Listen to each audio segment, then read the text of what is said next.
Voice of common ম্যানের তরফ থেকে আমি জয়ন্ত আরও একবার আপনাদের কাছে।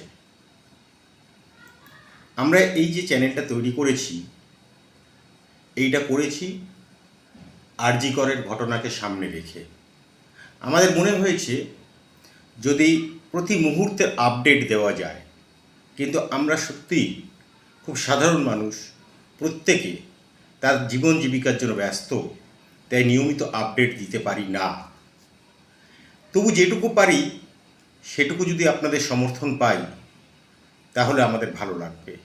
আমরা চাই আমাদের এই খবর প্রতি মুহূর্তে মানুষের কাছে আরও বেশি করে পৌঁছে যাক, ঠিক যেভাবে আমাদের নাগরিক সমাজের আন্দোলন সবার কাছে পৌঁছে গেছে এবং যত দিন যাচ্ছে এই আন্দোলন আমাদের বাড়ছে। একটা প্রশ্ন হচ্ছিল, কয়েকদিন ধরেই বাজারে ঘোরাঘুরি করছিল যে এই আন্দোলনের ভবিষ্যৎ কি, এরপর কি হবে। দেখুন, এটা খুব সত্যি কথা, প্রত্যেকটা আন্দোলনে একটা নেতৃত্বের দরকার হয়, আর এই নেতৃত্বের জায়গা থেকেই বিকল্প একটা পথ, বিকল্প একটা দল, এগুলো আমরা পাই। মনে হচ্ছে এই আন্দোলন কিন্তু সেই দিকেই যাচ্ছে। তার আগে বলি যে আমাদের আন্দোলনের, এই নাগরিক সমাজের আন্দোলন এরপর আমাদের কোন দিকে মোড় নিতে চলেছে বা পরবর্তী পদক্ষেপ কি। 4 তারিখে আমরা রাত জেগেছিলাম। আরজি করের সামনে আমরা অন্ধকারের উৎসব পালন করেছিলাম আলোর জন্য। সারা কলকাতা সেদিন নিষ্প্রদীপ হয়েছিল, এমনকি ভিক্টোরিয়া মেমোরিয়ালের আলো পর্যন্ত নিভে গিয়েছিল। এরপরে আমরা আবার পথে নামছি 8 তারিখ। আর আমাদের প্রশাসক নির্লজ্জ লুম্পেন একটা দলের প্রশাসক, যারা আমাদেরকে প্রতি মুহূর্তে দমন করে চলেছে, এখনও তাদের কিন্তু হুঁশ আসেনি। তারাও বলছে বিচার চাই, তারাও বলছে ধর্ষকের ফাঁসি চাই, দোষীদের শাস্তি চাই, বড় বড় কথা বলছে তাদের মুখপাত্ররা। সেদিন মনে ছিল না? নির্লজ্জ পুলিশকে দিয়ে, দলদাস পুলিশকে দিয়ে, সকল এভিডেন্স নষ্ট করে দিয়ে এখন বলছেন সিবিআই কিছু করতে পারছে না, হাত তুলে নিয়েছেন এইখান থেকে। এমনটা কি হওয়া উচিত ছিল? কতটা হৃদয়হীন, কতটা মমতাহীন একটা প্রশাসক হলে এই ঘটনাটা ঘটে।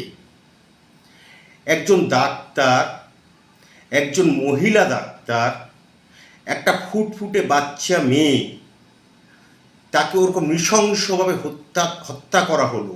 কতটা বিদ্বেষ থাকলে, শুধু একজন ডাক্তার না, নারীর প্রতি কতটা বিদ্বেষ থাকলে এই ঘটনা ঘটে। মারো মারো আর মারো। ধর্ষণ করেছে, বিশ্রীভাবে হত্যা করেছে। আরও আশ্চর্য, সেখানে একদল ডাক্তার, টেকনিশিয়ান, আরও কারা কারা ছিলেন উপর, সেটা দেখছে। একবারও কারো মনে হয়নি যে এই ঘটনাটার প্রতিবাদ করি, এই অন্যায়ের প্রতিবাদ করি। যা ঘটেছে তা অন্যায় হয়েছে, কেবল দুর্নীতির মধ্যে দিয়ে।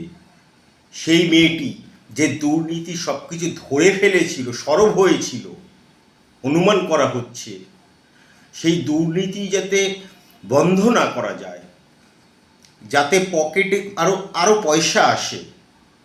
একজন সরকারি ডাক্তার বা সরকারি কর্মচারী, তার এত টাকা কি করে হয় যে ক্যানিংয়ের মতন জায়গায় তার বাংলো, বিশাল বড় বাংলো, ধরা পড়েছে। দুর্নীতির দায়ে তিনি ধরা পড়েছেন। এবং নির্লজ্জ একটা সরকার, যারা অভিযুক্ত, সে অভিযুক্ত ছিল। কি আশ্চর্য দেখুন, সিবিআই তাকে গ্রেপ্তারের পর তাকে সাসপেন্ড করছে স্বাস্থ্যমন্ত্রক, আর সিপি মুখ্যমন্ত্রীর কি উচিত নয়? এখনও তিনি সহ্য করে যাচ্ছেন এই সিপিকে, যে অবিলম্বে তার পদত্যাগের একটা দাবি জুনিয়র ডাক্তাররা করে আসছে, সিপি তো নির্লজ্জ। তার উচিত ছিল না দায়ভার নিয়ে সেই মুহূর্তে তার পদত্যাগ করা? কে বা শোনে কার কথা? আর তাই নাগরিক সমাজ কিন্তু জোট বেঁধেছে। জোটটা এমন হয়েছে যে এবার নেতৃত্বের দিকে যাচ্ছে। আর আমরা জোট বেঁধেছি। আমরা যদি বাংলা দুর্নীতি নিয়ে, বাংলার অনাচার নিয়ে, প্রশাসকের এই হৃদয়হীনতা নিয়ে কিছু বললে তিনি বলেন, আমাদের মুখ্যমন্ত্রী বলেন যে আমরা নাকি বাংলাকে ছোট করার চেষ্টা করছি। বাংলা তো ছোট হয়েই গেছে। সারা ভারতবর্ষের মানুষ জানে বাংলা একটা দুর্নীতিগ্রস্ত রাজ্য। আর 8 তারিখ ভেবে দেখুন, 8 তারিখ সারা বিশ্বের যত বাঙালি আছে, খেয়াল রাখবেন, সারা বিশ্বের যত বাঙালি আছে সবাই একসঙ্গে পথে নামছে, কেবল পশ্চিমবঙ্গ নয়, সারা বিশ্বে যেখানে যে যত বাঙালি আছে তারা একজোট হয়ে পথে নামছে। ধন্যবাদ রিমঝিম সিনহাকে, তিনি এটা সূচনা করেছিলেন। শুরুটা বলেছিলাম একটা নেতৃত্বের দরকার হয়। আমার মনে হচ্ছে বা আমাদের মনে হচ্ছে, সে মনে আছে আন্না হাজারের সেই আন্দোলনের কথা, যেখান থেকে কেজরিওয়ালের দল তৈরি হয়েছিল, আম আদমি পার্টি। মনে হচ্ছে আমাদের পশ্চিমবঙ্গ কিন্তু সেই দিকেই এগোচ্ছে। রিমঝিম সিনহার নেতৃত্বে একটি সংগঠন তৈরি করা হচ্ছে, নারী সুরক্ষা সমন্বয় কমিটি। এখানে রয়েছেন অপর্ণা সেনের মতন ব্যক্তিত্ব উপদেষ্টা রয়েছেন। অপর্ণা সেন সম্পর্কে নতুন করে বলার কিছু নেই। বাংলা তথা ভারতীয় সিনেমায় তার অবদানের কথা আমরা সবাই জানি। জদ্রেজ রয়েছেন। জদ্রেজ সম্পর্কে একটু বলি। উনি হচ্ছেন অর্থনীতিবিদ, বেলজিয়ামের ভারতীয়, বেলজিয়াম বংশোদ্ভূত। তিনি কিন্তু একজন আন্তর্জাতিক মানের অর্থনীতিবিদ। অমর্ত্য সেন থেকে শুরু করে অনেক নোবেল লরিয়েটের সঙ্গে তিনি একসঙ্গে কাজ করেছেন। দীপেশ চক্রবর্তী রয়েছেন, তার সম্পর্কেও কিছু বলার নেই, তার কথা আমরা সবাই জানি, প্রখ্যাত ইতিহাসবিদ। রয়েছে নিবেদিতা মেনন। এই নিবেদিতা মেনন হচ্ছেন অধ্যাপিকা এবং সমাজকর্মী। প্রতি মুহূর্তে তিনি গর্জে ওঠেন কোনো অনাচার দেখলে। কেন্দ্রীয় সরকারের যে নতুন আইন আনার কথা ভেবেছিল, যেটা সবার জন্য সমান আইন, তিনি কিন্তু এর বিরোধিতা করেছেন। তার বক্তব্য ছিল প্রত্যেকটা গোষ্ঠীর আলাদা আলাদা নিজস্ব সংস্কৃতি আছে, সেখান থেকেই সেই আইনের ধারা তৈরি হয়, তাই তিনি বিরোধিতা করেছিলেন। রয়েছেন পার্থসারথী সেনগুপ্ত। তিনি হচ্ছেন আমাদের হাইকোর্টের বিচারক ছিলেন। তার সম্পর্কেও নতুন কিছু বলার নেই, এরা বহু আলোচিত মানুষ। বৃন্দা গ্রোভার, তিনি সুপ্রিম কোর্টের আইনজীবী। একটা জিনিস খেয়াল করুন, যে প্রত্যেকটা মানুষ যাদেরকে উপদেষ্টা কমিটিতে রাখা হয়েছে, তারা কিন্তু যে কোনো অন্যায়ের বিরুদ্ধে সরব হয়েছে। এরা প্রত্যেকে সরকারের বা প্রশাসক বা স্বৈরাচার বা ফ্যাসিবাদ যাই বলুন না কেন, যখনই দেখা দিয়েছে সাধারণ মানুষের বিরুদ্ধে কিছু পদক্ষেপ যখন শাসক করতে গেছে, এরা গর্জে উঠেছে।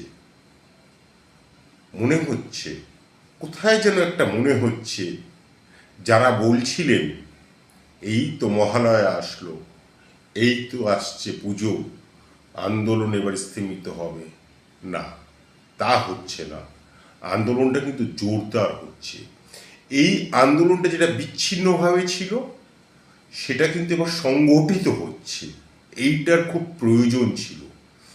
যে আন্দোলন নেতৃত্বহীন ছিল বা বহু নেতৃত্বের মধ্যে যেটা ভাগ হয়েছিল, সেটা এবার একটা জায়গায় আসছে। এইটা আমাদেরকে আশা জাগাচ্ছে। আমরা বিজেপির উপর ভরসা করি না, সিপিএমকে বিশ্বাস করি না, আর তৃণমূল তো নতুন করে বলার কিছু নেই, কংগ্রেস পশ্চিমবঙ্গে নেই। তাহলে মানুষ দাঁড়াবে কার কাছে? মনে হচ্ছে এই জায়গা থেকেই আরেকটি নতুন রাজনৈতিক দল কি তৈরি হতে যাচ্ছে? যে পথটা দেখিয়েছিল দিল্লি, সাধারণ আম আদমির মধ্যে দিয়ে, যেখানে আম আদমি পার্টি তৈরি হয়েছিল, এখন যদিও সেটা অনেক দুর্নীতি একটা আখড়া তৈরি হয়ে যাচ্ছে আস্তে আস্তে, কিন্তু আমাদের এই যে সংগঠনটা তৈরি হচ্ছে, এখানে যে মানুষগুলো যুক্ত হচ্ছে এবং যার নেতৃত্বে, রিমঝিম সিংহার নেতৃত্বে, আরও কয়েকজন আছে, আমার এই মুহূর্তে নাম মনে পড়ছে না, তা সেইটা কিন্তু খুব আশার আলো দেখাচ্ছে। আরেকটা ছোট্ট কথা বলে দিই, সবাই বলেছিল যে মহালয়া আসলে আমরা হয়তো ভুলে যাব, মহালয়ার ভোরেও হয়তো একটা পথ দখল হতে পারে, আর রাত দখলের মধ্যে দিয়েই আমরা দিনটাকেও দখল করব। আসুন আমরা একসঙ্গে থাকি, এগিয়ে যাই।